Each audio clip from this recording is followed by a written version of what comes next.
A little over a week ago I kissed the top of our 7.5 weeks old baby's head. It was a single, light kiss and she had a thick head of hair with no obvious scratches or other skin imperfections. But I had cold sores on my lips at the time. We have been really careful to avoid giving our children cold sores or otherwise pass along the herpes virus, HSV1. We have maintained a strict no kissing on the lips or face rule between everyone and our children, and I do not kiss my wife on the lips or other regions while I have cold sores.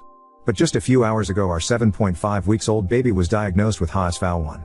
She developed sores starting from where I kissed the top of her head within 24 to 48 hours of the kiss. We weren't sure what the sores were initially, so we brought her to a walk-in medical clinic for assessment. They took a swab sample for testing and provided a prescription for topical, skin-applied, antibiotics while suggesting the sores could be due to a bacterial infection. But after 48 hours the sores were continuing to grow and spread across the top of her head. So we phoned the clinic and our family doctor, but they still had no test results. They then provided a prescription for oral antibiotics. But after 24 hours the sores were continuing to grow and were now across her forehead. We still had no test results, so my wife took her to our family doctor. But our family doctor did not know the cause of the sores either and suggested we take her to the Children's Hospital Emergency. We took our baby to Children's Emergency that evening. They took a look at the sores and listened to our concerns. They also took swab, blood and urine samples to try to determine the cause of the sores, bacterial or viral, and to determine if it had spread to other organs or systems. They tried to take a sample near the spinal cord as well, to check if it was in her central nervous system, but they were unable to collect what they needed due to her small size, 10 pounds, and movement during their attempts. While waiting for the results from the hospital, we were informed that the test results from the walk-in clinic showed only a culture of normal skin bacteria.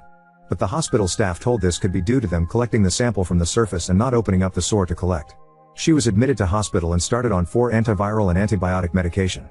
After spending 48 hours in the hospital we were informed that she has contracted HSV1 and that the sores may reoccur in the same region it started originally, top of head, or around the mouth. Different infectious disease doctors gave varying options on where the sores may appear in the future. They told us that she will need at least a week of 4 antiviral as she is too young to take oral antiviral. My mom was infected with HSV1 when she was in grade 6, likely from her dad, and was hospitalized for a month. Apparently they thought at the time that she would die from it due to the severity of the response. And my older brother and I both were infected with HSV1 around that same age or younger from our mom, but we have had only recurring cold sores with no other major symptoms. I seem to get cold sores almost exclusively when I have a lack of sleep and thus put stress on the body, leading to a compromised immune system. Now our little girl has them despite our best efforts, and it breaks my heart. We are concerned about it now being easier to spread to our other children, and the possibility of it spreading my wife's breasts, which would affect her ability to breastfeed. Especially concerning if we have more children in the future. And I have found cold sores to be a cause of physical, emotional and social discomfort in my own life, so I am very sorry to have passed it along to my daughter. I had no idea that HSV1 could be spread through contact with skin. Growing up I only heard of it being through mucous membranes, lip-to-lip kissing, sharing cups and utensils, etc., and a few years ago I read that it could spread to breasts or genitals despite not being HSV2, genital herpes. Looking it up online now, I am seeing that they suggest not kissing babies under 28 days to avoid causing neonatal herpes. But what I was reading did not make it clear that kissing any part of the baby could spread the virus. The doctor stated it is possible to spread through kissing the top of her head, but prior to diagnosis said he would be surprised if it was HSV1 because she was not under 28 days, she was 6.5 weeks at time of kiss. She was full term, healthy weight with no complications during pregnancy or postpartum. According to the info I found online, herpes on an infant or child can have life-changing consequences aside from the sores, such as blindness and brain damage, and can often be fatal. Apparently the majority of the general population likely has herpes, but a lot of people are asymptomatic, i.e. have never had any cold sores. And herpes can be spread within the body or to others whether or not there are sores present at the time, although it makes it more likely to spread to others if there are sores. My wife informed of a case. There is at least one article online from 2008 regarding it, where herpes had spread to an infant and they were hospitalized. But a week after the infant's sores were no longer present, the baby died due to the virus spreading within the body. So I am sitting here in the hospital full of regret over that single kiss, and hoping that she is able to make a full recovery. But I am glad that she did develop visible sores and that I suggested along the way that the sores could be due to herpes, because they were able to diagnose and treat the virus relatively early, which may have prevented it from spreading to other regions of the body. I am also glad that our baby was healthy on seemingly all account prior to this incident, because it would likely affect her worse had there been other compromising factors. And I am hopeful that effective and safe therapeutic and preventative vaccines for the virus will be developed in the near future. I do not want to cause unnecessary or excessive fear among others, but I want to share my experience and raise awareness of the risk. I wish I knew what I do now a couple of weeks ago. I would take back that kiss in a heartbeat. Edit number 1. I would like to thank those who have shared their support, information and experiences. I appreciate your kind, constructive words and I hope you are doing well. Smile. I would like to point out the following regarding this post. I am not a medical professional. My username was the first randomly offered username by Reddit and I didn't care to change it at that time. I did not mean to suggest that I am a paramedic. What I am and have been explaining is my current understanding based on my own research and experience and those of others who have shared. Patches and medication may be available to you which can decrease the risk of spreading the virus or showing physical symptoms. It would probably be a good idea to talk to your doctor if having herpes causes you to have sores or seek therapy if it causes you depression. If you are reading this at this point in time, chances are you carry the virus too according to some estimates/research. You often need to be tested specifically for HSV-1 to know whether or not you are a carrier due to the majority of people, babies and adults, being asymptomatic, never experiencing sores. Having sores puts you at a greater risk of transmitting the virus to other people or having it spread to other locations on the body, but a lack of sores does not make those events impossible. And its spreading within the body is common for infants especially when left untreated and can often be fatal. One estimate shows a 25% death rate estimated for the United States currently even with treatment, or cause disabilities if it spreads to other organs or the central nervous system. Infants may experience symptoms such as lethargy, exceptionally sleepy or fatigued and sluggish, difficulty breathing, irritability, high or low body temperature, having a larger abdomen size than normal, or seizures when infected with the virus. If an infant experiences these symptoms or what appear to be herpes sores are present, you should contact your doctor or seek emergency services immediately. The virus can be spread through contact with skin on any part of the body, although infection is much more likely to infants, areas with damaged skin or open wounds, and mucous membrane areas, i.e. lips, mouths, breasts, genitals, eyes, noses and ears. The virus can transfer to others without a person touching them directly. Sharing food, drinks, utensils, or otherwise contacting an infected area can transfer the virus. Once infected, the HSV-1 virus remains within the body for life. This may or may not be true for all forms of herpes. Stigma surrounding herpes and its transmission is preventing honest and open transfer of information on the topic. Showing affection for those you love is natural and needed, but should be done in a manner that does not put yourself or them at an increased risk of negative consequences. I kissed my daughter on the hair at the top of her head. She was born with a full head of hair which is still there and she did not have any obvious damage to the skin at that area. I deeply regret kissing my daughter when, as a baby, and where, semi-exposed skin, I did, but I did not know that transmission through skin on any part of the body was possible. My understanding at the time was that active HSV-1 sores can transfer to others when the virus touches lips, breasts or genitals only.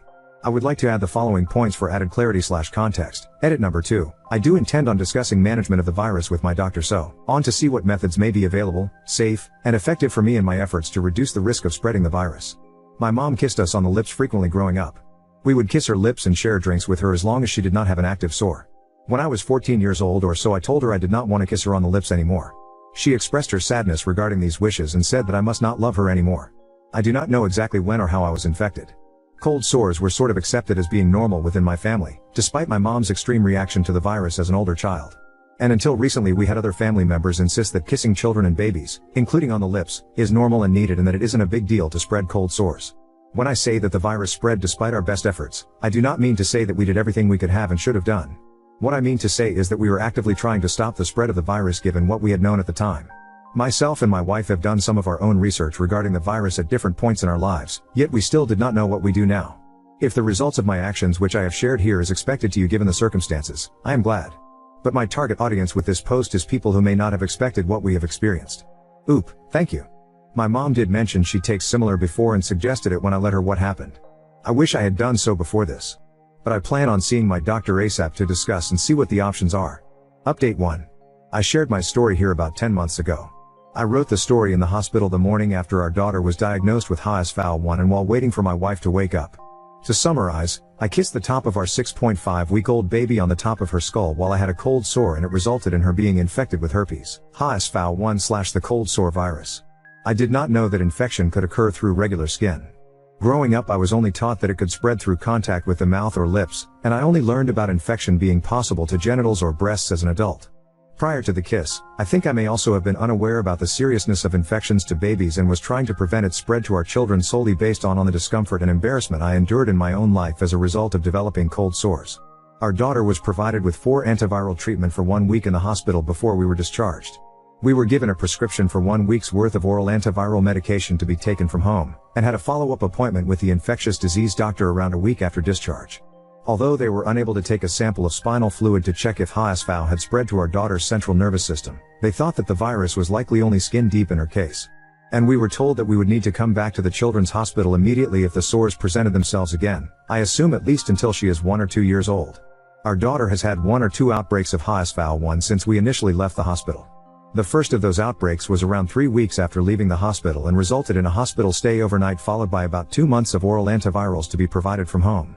And the other time was around 1 month after using up the antivirals from the previous outbreak, but the sore went away on its own within 24 hours.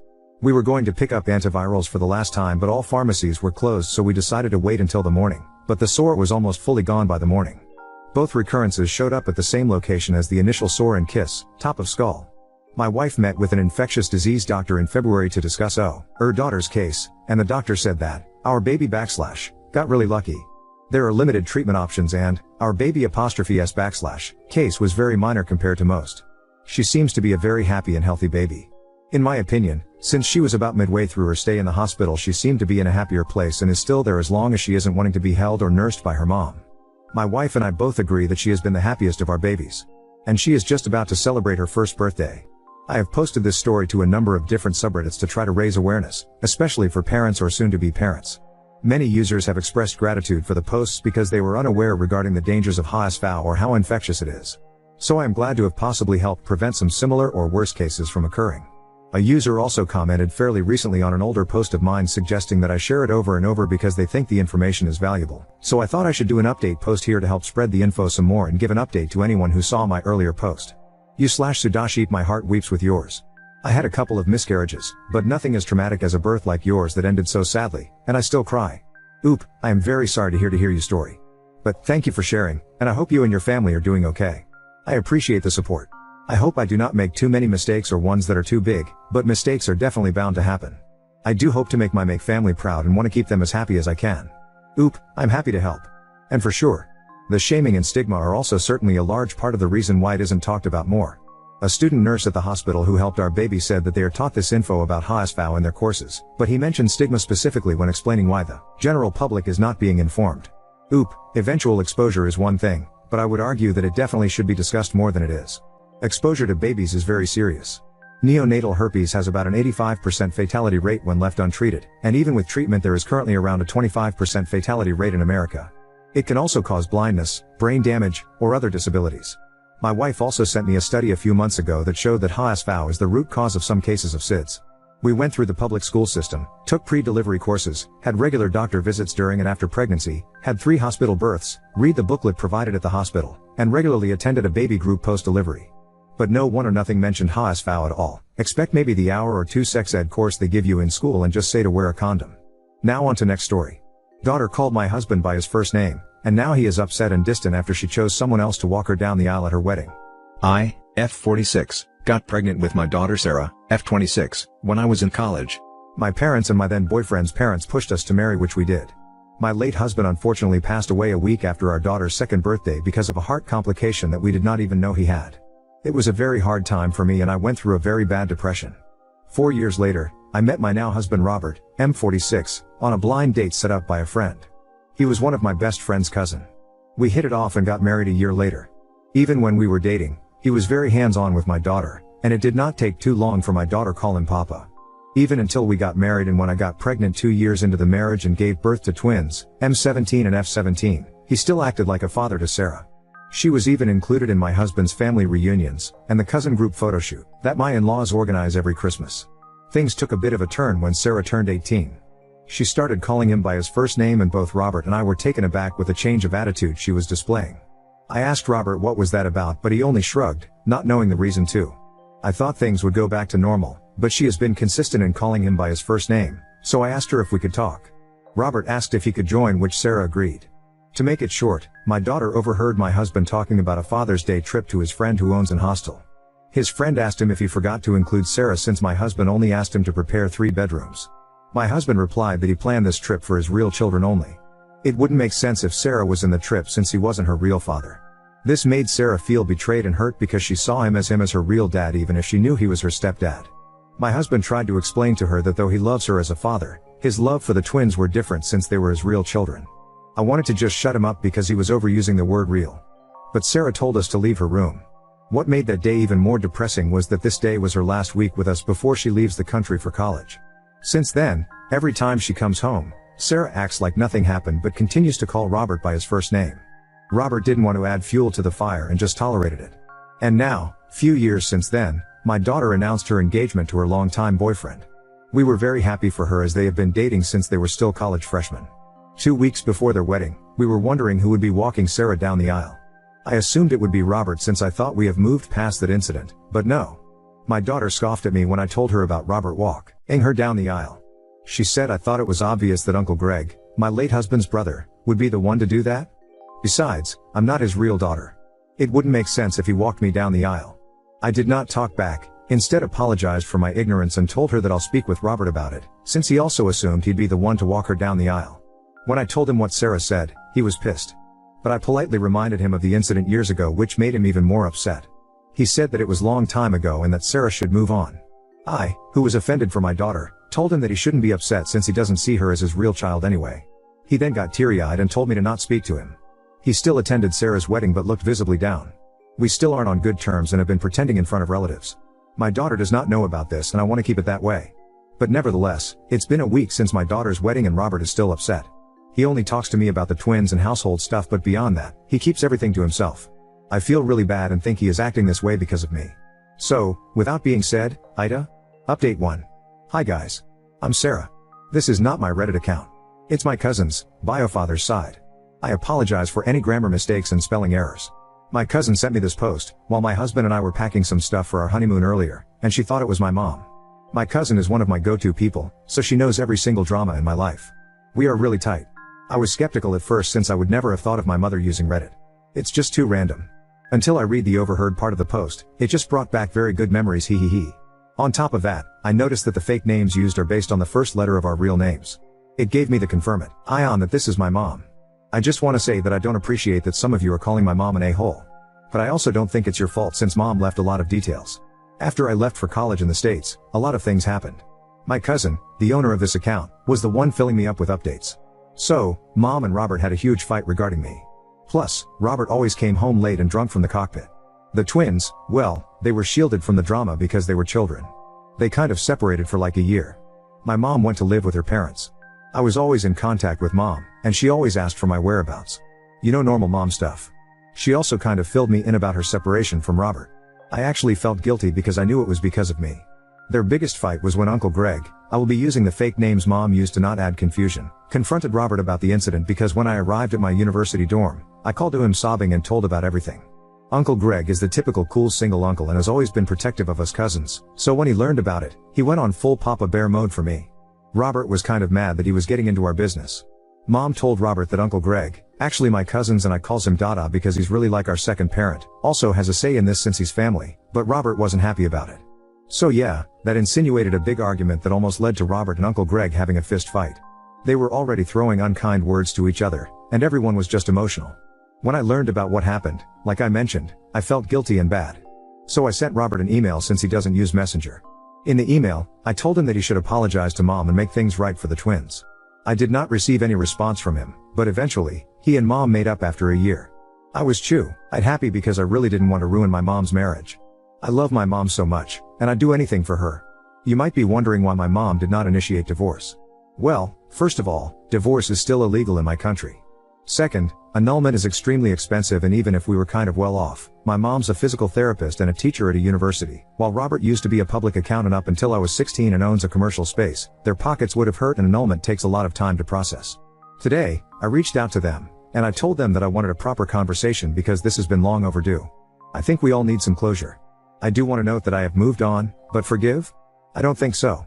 It pisses me off that Robert thinks I can just move on, forgive, and forget. It's hard to think that this was the man I used to call Papa. What's even more sad is that I still see him as my Papa. The pain I felt that day and when I started calling him by his first name. I even wanted to major in accountancy because of him. He was my role model. There were a lot of moments where I just wanted to go back to that day and pretend I did not hear anything and let it slide, then maybe I'd still call him Papa. But I would be an idiot for thinking that because no matter what, the damage has already been done. So yeah, I am contemplating if I would update you guys on our talk tomorrow. I have texted my mom not to look over the comments here because some of you are just brutal. Sorry, I just don't want my mom to feel bad. P.S. I want to add that both my mom and Robert paid for my college tuition. I did not get any loans or anything. Student loans are uncommon in our country. Parents are always the ones paying. I'm actually grateful that Robert helped pay, but that still doesn't remove the pain. My husband has been really patient and supportive. Little trivia, we were classmates in high school. I was the talkative, vague girl in class, social butterfly, and he was one of those goofballs, and we actually fought a lot back then, and we eventually developed feelings for each other throughout freshman year. We were surprised that we went to the university. We were both catching up on each other's lives, and yeah, the rest was history.